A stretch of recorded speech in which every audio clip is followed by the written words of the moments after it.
Just moments ago, Donald Trump delivered a message to Britain's Prime Minister Keir Starmer. That message is unmistakable. Britain is being punished, and the consequences are already unfolding in ways most people have yet to grasp. The so-called special relationship is deteriorating at speed, and the cost will be felt not in Westminster soundbites, but in the living standards of ordinary British families. To understand how we arrived at this moment, we have to rewind. For years, Labour didn't simply challenge Trump's politics. They waged a campaign of character assassination. Words like sociopath, dictator, racist, neo-Nazi sympathizer were not the remarks of fringe activists. They came from figures who now hold power in government. David Lammy, now Foreign Secretary, went as far as to describe Trump as a woman-hating, neo-Nazi, sympathizing sociopath. These attacks were deliberate, coordinated, and public. And here lies Starmer's miscalculation. Donald Trump does not forget. He carries grudges like political weapons.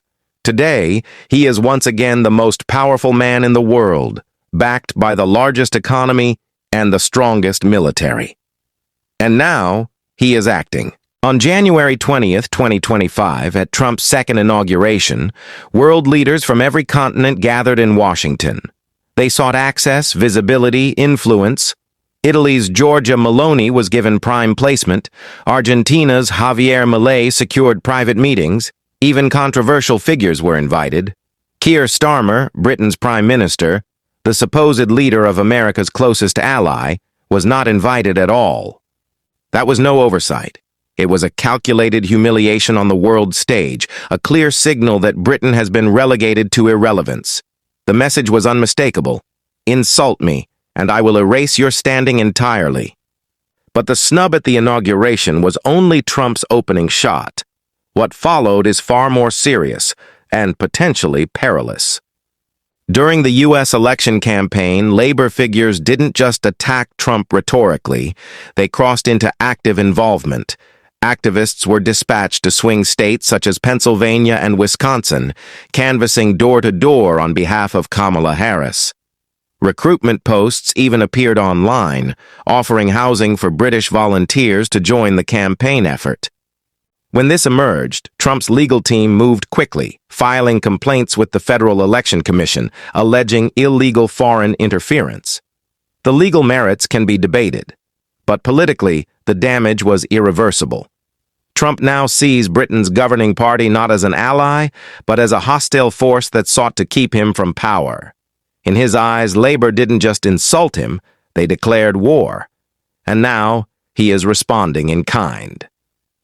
That response is economic warfare. Trump has already outlined his plan. Countries that do not demonstrate respect to America will face punitive tariffs. Britain, according to multiple reports, is at the very top of that list. Here's what that means in practice. The United States is Britain's largest trading partner. Worth over $280 billion a year, exports range from luxury cars and aerospace, parts to pharmaceuticals and financial services. If Trump follows through with tariffs of 25% or higher, British goods will be priced out of the U.S. market overnight. The Midlands and the North, regions reliant on manufacturing, would face job losses on a devastating scale. A weakened pound would drive up the cost of imports, leaving British households paying more for fuel, food, and essentials. And how is the Prime Minister responding? With desperation. By all accounts, Starmer is attempting to secure a direct line to Trump, sending congratulatory notes, requesting calls, appealing through back channels. Yet Washington remains silent. Diplomatic sources suggest U.S. officials are actively giving Britain the cold shoulder, even in international forums. Britain is being frozen out. The depth of this hostility became crystal clear with Starmer's appointment of Peter Mandelson as ambassador to Washington. Mandelson represents everything Trump detests about the globalist establishment: new labor politics, European integration, and ties to international elites, to Trump's inner circle. The choice was viewed not as an olive branch, but as a provocation. Reports from Washington suggest Mandelson's name is openly mocked in Republican circles. Some advisors even question whether he will be granted full access to senior officials. This is unprecedented. The British ambassador to Washington has historically been one of the most influential diplomats anywhere in the world. Today, Britain's man in the U.S. risks being treated as a pariah before he even sets foot in his post, as if economic warfare and diplomatic isolation weren't already enough. Elon Musk has now opened a personal front against Sir Keir Starmer's government. And when the world's richest man decides to target you, he has tools that no ordinary political opponent could dream of. Through his platform, X, and with 500 million active users, Musk is systematically dismantling Starmer's credibility on the global stage. He's homing in on Labour's greatest vulnerabilities: the grooming gang scandals, their curbs on free speech, and what he bluntly brands as authoritarian instincts.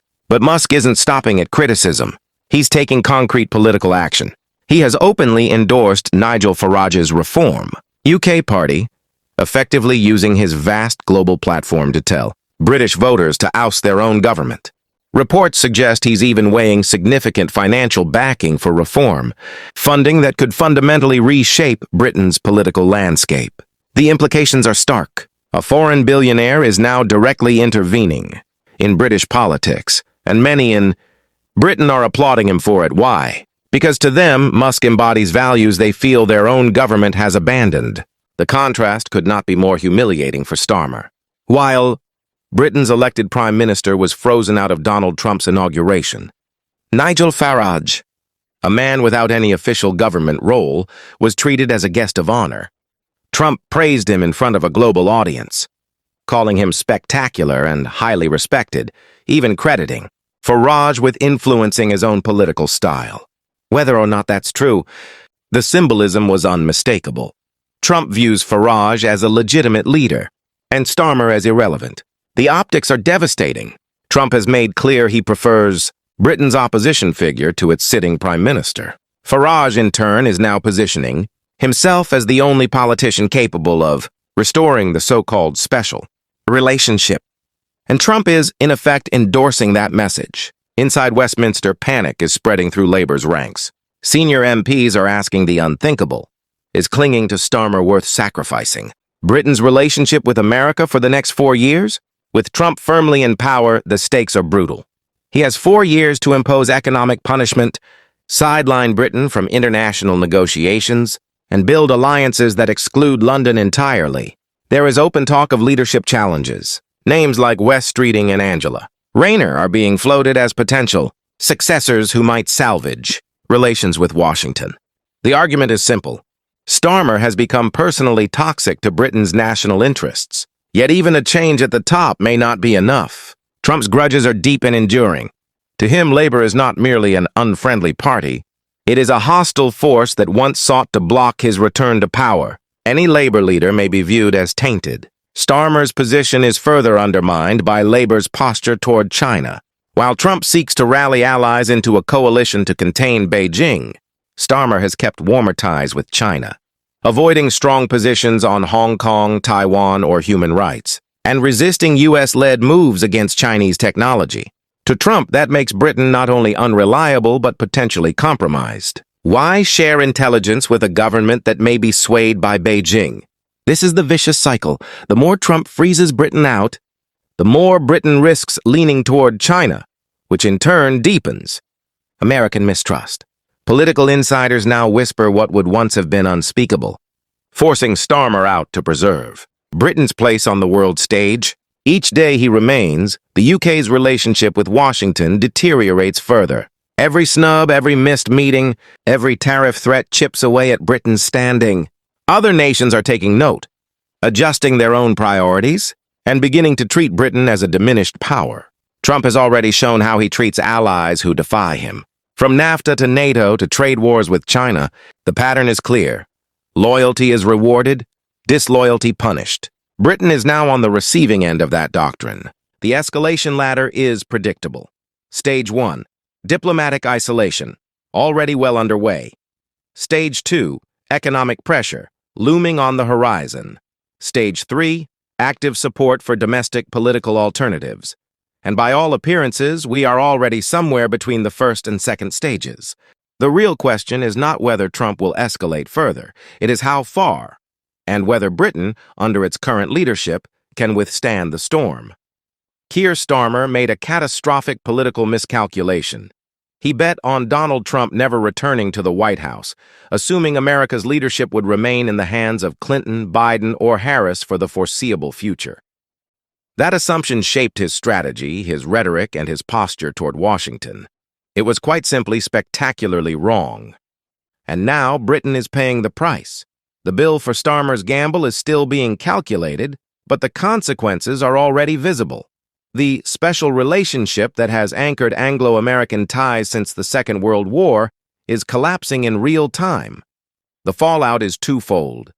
Economically, British households could soon face devastating consequences: higher costs, lost jobs, and diminished competitiveness abroad. Politically, the damage could reshape Britain's global standing for an entire generation. Inside Westminster, the questions are stark.